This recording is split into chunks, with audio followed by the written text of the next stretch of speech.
پالنے والا ہے۔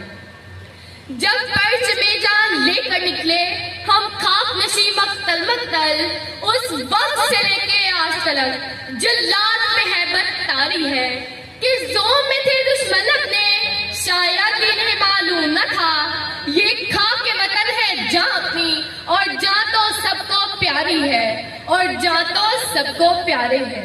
صدر ادبکار اور اہل مدانش، میں جب تاریخ کا مطالعہ کرتی ہوں جناب صدر، میں دیکھتی ہوں شہیدوں کے لہو سے لکھی گئی تحریر، قائد کی انتک محنت کی تصویر، اقبال کے خواب کی تعبیر، میرا پاکستان لہو لہان جب ظلم و جبر کے شکنجوں کو توڑ کر دنیا کے نقشے پہ ابھرتا ہے تو عدو جل کر کہتے ہیں چاند ماہ و سال سے زیادہ ٹک نہ پائے گا اور دنیا کے نقشے سے غائب ہو جائے گا۔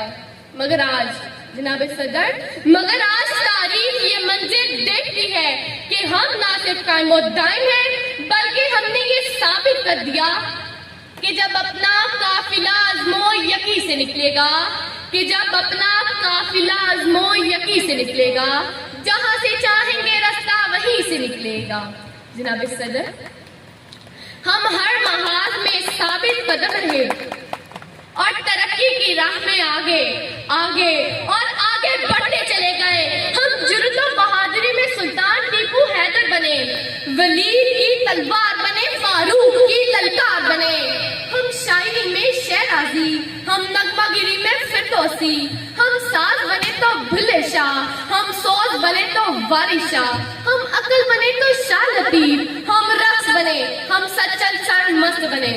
کھیل کے میدان میں عمران خان بنے، اور جب بات ملک کی حفاظت و سالمیت کی آئی تو ہم میجر عزیز بھٹی اور میجر تفیل بنے۔ قائد کے سپاہ سالار بنے، دشمن کی للکار بنے۔ جناب صدر، ہم نے دہشت گردی کا جڑ سے خاتمہ کیا۔